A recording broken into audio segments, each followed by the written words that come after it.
On March 1st, 2024, we unfortunately lost Akira Toriyama, who did tremendous amounts of artwork for Chrono Trigger, Dragon Quest, Blue Dragon. Of course, he made the successful Dr. Slump series, but most of all, his most popular work, Dragon Ball. I'm your host, SonGoshuaku, being joined by Linux20Z, Rebecca Rose, and Kat, and we are just 4 of millions of Dragon Ball fans that didn't know Akira Toriyama personally, but his work personally affected our lives in a positive way. And here we're gonna tell you what that meant for us. So, for me, Dragon Ball, as you can see, has meant everything to me. Linux, you've known me the longest out of everybody, and you know there's not been a day gone by that I never talked about Toriyama's work. Always, when I think about Dragon Ball, some people might think of it as just an action series, but to me, it is so much more, and that's what Toriyama's work did. It taught me a lot. Reason why Dragon Ball is my all-time favorite series growing up. It's not the best written work, no. Obviously, Toriyama, classic of him, he forgot things and there was contradictions, but at the end of the day, he made characters that made you feel, and each character you could relate to some way, some shape or form. This is a man who did a lot of research on different religions, different cultures, and he put all of it together to form this series that I think no matter where you were in the world, you could relate to it. Growing up, I had so many bonds that were formed. My brother, I'm pretty sure a lot of you guys out there who have siblings, you and your siblings watched Dragon Ball. Me and my brother watched it growing up. I was very fortunate to watch Dragon Ball growing up with my stepfather, who would point out a lot of the good messages to me. I always related to Gohan when he was that peaceful character, and when 16 told him, and I think me and you talked about this recently, Rebecca, how he talked about it's not a sin to fight for the right cause, and stuff like that in a kid was teaching me a lot about life, the importance of protecting what you love. I learned a lot of hard work ethic through how hard Goku and Vegeta trained. That's something Toriyama really put in a lot of his work that really, once again, helped teach me growing up. I mentioned my stepfather. One of the things he had always mentioned to me, not just with that Gohan part where he went SS2 for the first time, I remember watching the battle with Majin Vegeta, Goku and Vegeta, their second fight, and he told me, he said, this is some good messages to learn in life. You see how Son Goku comes very far in life with his goals because he focuses on himself. Look at Vegeta though. That's how a lot of people are when they're angry and bitter and arrogant. So there's a lot to this fight, and he pointed out these messages to me, and it taught me. So when I look back in Dragon Ball, I'm not just looking back at a show that I really enjoyed as a kid. I'm looking back at something that also taught me a lot of values that I take with me to this day. Son Goku's a character that Toriyama created that always resonated with me, because with Son Goku, he always had that cheerful, happy-go-lucky personality, but determined to work hard, and that describes me a lot. I'm a very happy, cheerful guy, but at the same time, the same type of work ethic that Goku has when it comes to his training is the same that I've implemented with my work. And when it comes to Toriyama, his creative influence, we all know it completely so many different animes, Naruto, Bleach, a lot of them, One Piece, were inspired from Toriyama. You've heard Kishimoto, Oda, Kuba, they all were considered Toriyama to be their sensei, and that is because their own creative work was inspired from Dragon Ball, and the same thing goes for me. Linux, you worked on my short film Battle Deception that I'm still working on right now, but a lot of that stuff was inspired from Toriyama. The whole powering up and the energy ki blast, that is all because of how much Toriyama's work has had on me. My YouTube channel, I started it back in 2009. You can find a plethora of Dragon Ball content on this channel, and that's because of what Toriyama's work meant to me. You know, I also think about how Dragon Ball got me into voice acting, and thus I would eventually go on to conventions to get the opportunity to meet some of the cast and creators like Vic Mignogna, Chris Sabat, Sonny Strait, Kyle Hebert, Little Karibo, Team 4-Star, Laura Bailey, Travis Willingham, Justin Cook, and in fact, the last time I got to meet Chris Sabat, Rebecca Rose, you and I both together got to take a photo with him and Sean Schimmel, and I just look back like, wow, had Akira Toriyama never put his creativity via a pen to paper, I would have probably never met any of these talented people and got some time to talk to them about voice acting. And for as popular as Dragon Ball always was, one of the most powerful moments I got to witness in person at just how much Akira Toriyama's creativity really brought people together was the opening night. And you'll remember, Linux, because both me and you were doing a double live stream at the same time. It was seeing the sheer mass of humanity that came out to see Dragon Ball Super Broly on its opening night. That was incredible. The atmosphere was amazing at the theater, people cheering and booing. Heck, I remember Akira Toriyama's name when it flashed on the screen about him being the writer of the story. He got a huge ovation just for the sheer name on being on the screen. So just seeing that really brought so many people together, and that just shows you how great the bonds could be formed and strengthened through Toriyama's own creativity. I talk about bonds, friendships, all these three that I'm right here on this panel with. Friends, we met because of Dragon Ball. Well, technically, Linus, I think we met because we played the Naruto games, but it was Dragon Ball. When me and you started talking, how many hours back in high school and our early days of college did we spend talking in depth about Dragon Ball? And it was because of those conversations that I kind of started learning more about the writing. Like, I kind of learned from Toriyama what to do writing wise and what not to do, because like we said, Toriyama wasn't the best writer, but it taught me nonetheless a lot of things of those conversations. How many hours, Linux, did we just completely get engulfed in playing games? Tenkaichi 3, Budokai 3, Burst Limit, like, man, so many games, and that was with a lot of our friends. 2018, Kat, I met you, I think I was cosplaying 17, and your friend was cosplaying Piccolo, you were Trunks, and we all, man, we were just talking basically at the Dragon Ball cosplay shoot at the Anime Central convention, and when we started talking, you started just dropping these hardcore Dragon Ball facts. I'm like, oh my gosh, I've never met a hardcore fan that has that much knowledge in person. Like, you gotta be on our podcast. It's been wonderful to have you, but that's because of Dragon Ball. Rebecca, me and you met in voice acting class, and I think I did some sort of voice where I was like, oh, this is the voice that I was doing, something that sounded like this, and you go like, you know who you sound like? Cell from Dragon Ball Z. And I turn to you and I say, perfect. And you were like, oh my gosh, yes. And we've been friends ever since then. So even the bonds I share with these three individuals here on this podcast, it's because of Dragon Ball that we all met. Rebecca, we made a short film also still in production, Goku Fanboy versus Vegeta Fangirl. Our love of Dragon Ball because of what Toriyama meant to us. Even Terrell, who helped us film that, the reason why he met me because I had my Dragon Ball hoodie on. He's like, yo, I need that hoodie.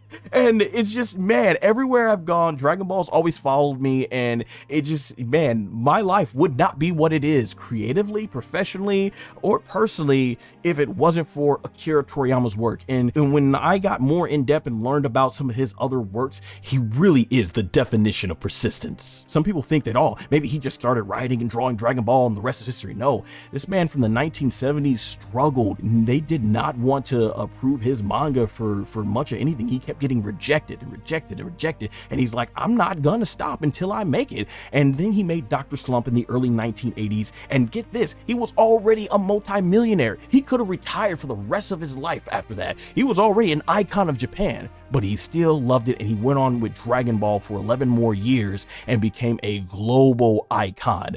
It is just tremendous what Toriyama has done. He has affected so many people's lives, even if he never knew it when he was living. I hope now his spirit is able to see just how many lives he's touched. I will end on this note. Toriyama was a very secluded man and got to spend a lot of time with his family, and I am very thankful as we've gotten more information out about Toriyama even in his final years. I'm glad he got to spend that time with the people that mattered most to him. So for all that, I say, man, I will forever be thankful for what Toriyama Akira has done. When people die sometimes, you hear, it's great you're saying these things now, but where was that when they were living? I'm glad to say that I can look at Toriyama's work and know that before he passed away, I was talking about this man's work every day. And even after he's passed, I'm going to keep talking about it. And Dragon Ball is going to be passed down to the future. I'll share these last couple stories and I'll move on to you all. When I went to take my nephew to his first day of school, all these kids were walking around in Dragon Ball book bags. And I saw their parents picking them up wearing Dragon Ball hoodies. And I realized they have passed down Dragon Ball to the next generation. Even the following day after Toriyama passed, I'm in the store and I see this guy decked out in a Dragon Ball jacket. He's showing it to me. I'm showing him my Dragon Ball gear I got on. He had a son, probably about 7 years old. He gets in between us and says, "I'm a Dragon Ball fan too." And I was like, that's awesome. You know, I gave him a fist bump and I go like, "Dragon Ball forever." And this kid goes, "Dragon Ball forever."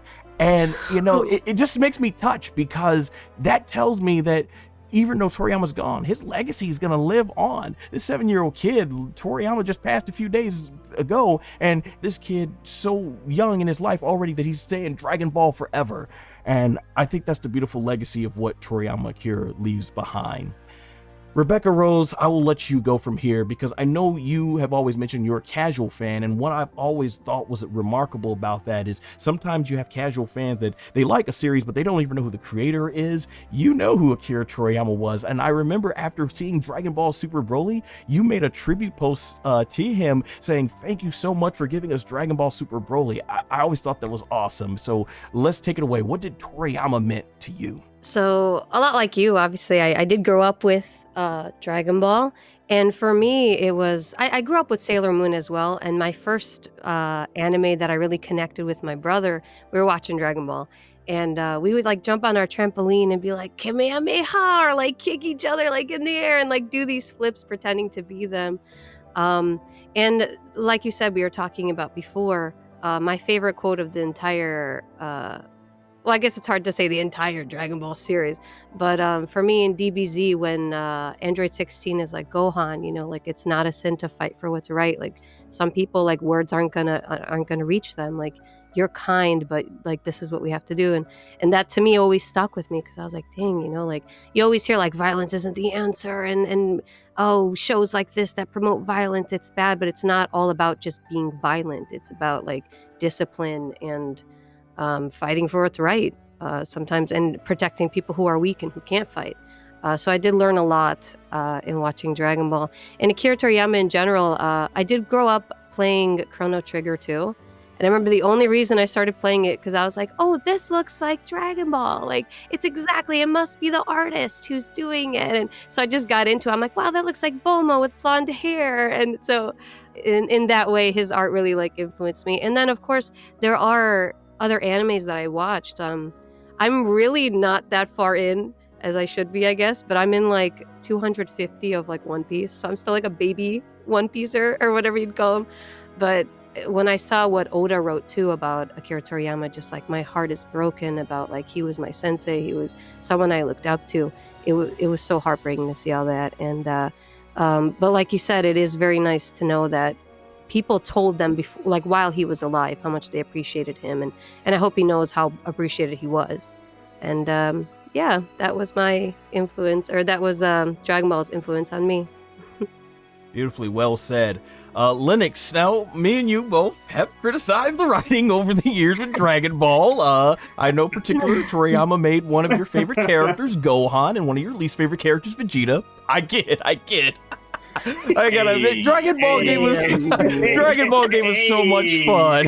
He's like, we got some fighting words there. All right. Hey, Dragon Ball gave us so many fun laughs and everything. But yeah, I know obviously this opposite. Gohan wasn't one of your favorite characters. Vegeta is one of your favorite characters. But no matter how much, you know, with some of the writing things that happened with Dragon Ball, there were series that you gave up on. You never gave up on Dragon Ball. So, you know, we've talked so much over the years about his work, but let's hear, what did Akira Toriyama mean to you, Linux?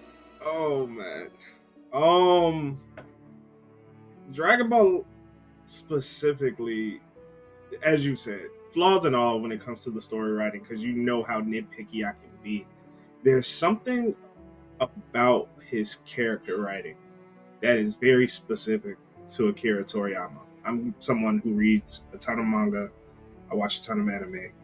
I am very big on, if you're going to do a villain, or if you're going to give a villain a redemption story, what that looks like. And this is kind of why, as much as anybody who knows me know, I'm a Broly fanatic. But when it comes to Vegeta, that character will always have a special place to me because of how he was written. You've literally seen somebody go from hating a character in what he had for Goku when they first met, to literally them becoming best friends, and it doesn't feel forced. To actually make that seem natural, to have the redemption, the life lessons, the understanding your own limitations, understanding where you are sometimes at fault for being your own biggest blockade in getting to that next level. You really see that with Vegeta, and it's written really well. It's one of the things, I think that's kind of the real reason why I'm not a fan of Gohan, is because that's what you're supposed to see with him, but you don't get it. It feels like a handout. With Vegeta, you see it. You see it in every battle. You see it in every loss. You see it in the decisions he makes. You already know my favorite quote is from the Majin Buu saga, when he breaks free of Babidi's spell. In the very specific line, he says, your business with the Kai means nothing to me. Kakarot is my only objective. You may have invaded my mind and my body, but there's one thing a Saiyan always keeps: his pride. That, and then Babidi's reaction was even better when he goes, what type of spirit allows the possessed to overpower the possessor?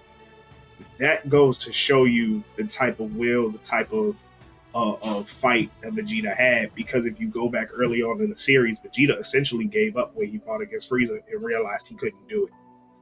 To see him go from that to being able to essentially, yeah, I don't care if you have my body, I'm taking it back. Like, to see him go through that, to understand what it takes to push through, and to see that even further progress in Dragon Ball Super with, I know Akira Toriyama didn't necessarily write it, but chime in, you could see those elements still there. To create that, yeah, that nobody has ever given me that. It's very few manga and anime that I can say have given me that. Beautifully said, man. I knew you were gonna definitely bring the energy, because Vegeta has always been a big conversation. And then as we finish off here with Kat, now both Kat, Linux, and I are actually artists, and I know Linux, probably same for you.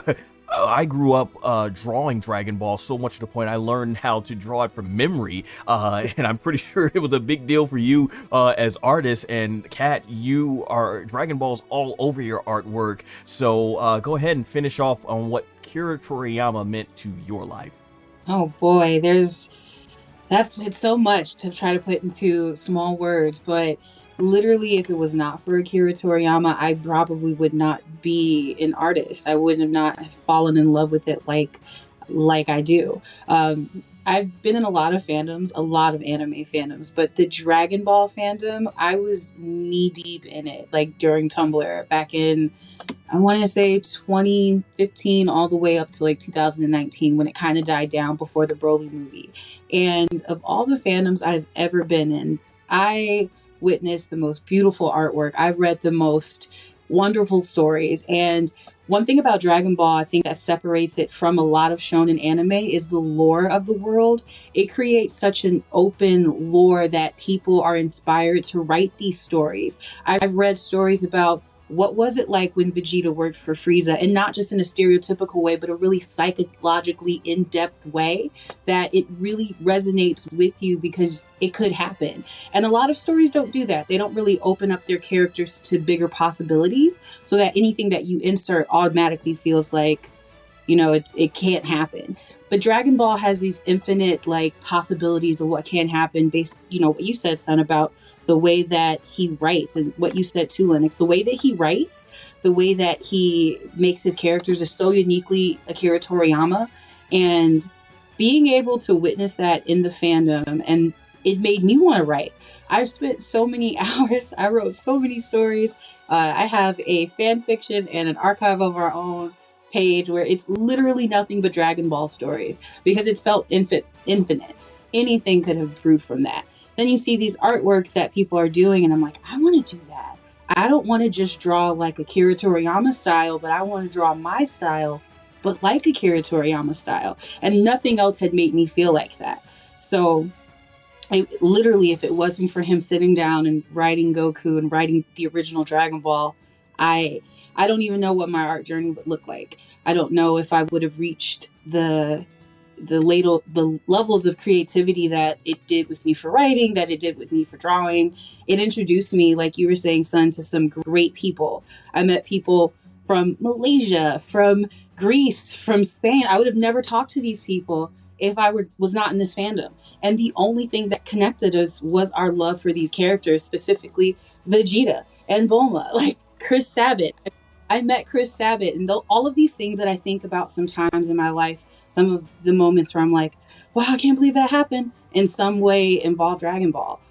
So it's insane to think that, someone could just make something. Like you said, son, we're all creators. So think about making something and it's spread way across the world, where I know moms who know nothing about anime, but they know who Goku is. Like they don't know anything about anything else, but if they see you, they'll be like, oh, Goku. They see your shirt, like, I know Goku, my son loves Goku. Everyone knows someone that knows Goku. And I think for a lot of people that may have grown up in unfortunate situations, having someone like Goku and Vegeta and Gohan triumph over these perils and still be their best, I know that got a lot of people through it. So Akira Toriyama meant a lot to me. When you sent that, Lennox, you were the one who broke the ice for me. I audibly gasped. I was like, oh, no, not the Akira Toriyama. Like, in my personal opinion, we were talking about this before we started. I just recently got back into the manga. Literally 2 weeks ago, I had this thought when I was reading one of the chapters in the Planet Cereal saga. I was like, man, Akira Toriyama is literally at his prime. He managed to bring this back, and he's really making it fun again. And you can tell he's having fun with it. So it feels so unfortunate that at the height of what he could have had another peak, most people don't get that. When something is done, it's over. And he managed to bring Dragon Ball back, and it's still exciting. People are excited about this last chapter, and I can't wait to talk about it. So yeah, I don't want to get too long on a rant. You guys said a lot of what I feel, but Akira Toriyama's, that's a hard one. That was a hard punch to the gut. So may he rest in peace. Just to close things up here, just hearing everybody's experience, it just shows you what you can do. My mother always says, you never know how just being yourself can positively affect someone. And that's exactly what Toriyama did. Just being his fun self, writing and drawing gags and stuff. It forms all this. Rebecca, could you show everyone the shirt you have on? I have a good point to make about that. Yes. The OG Dragon Nice. Ball. Friends and OG, family. yeah. That's the theme that Toriyama put. Brings friends and families together, like it did with us here, like it did with many of the millions of people around the world. That is what it's all about. And Lennox said something about him being creative writing. I thought no matter what flaws were ever in the writing, Toriyama was very creative. He wasn't a perfect person. That's why I'm glad he didn't make Son Goku a perfect person. I think that's what made Son Goku relatable, because it's the fact that, hey, we like him because of his flaws. We like him in spite of his flaws. And those are just more themes that Toriyama did so well at putting together. And I can clearly see here that he will not be forgotten. Dragon Ball will forever be a part of my life. And to that, I say, Toriyama, may you forever rest in Zenkai power. Thank you, Akira Toriyama.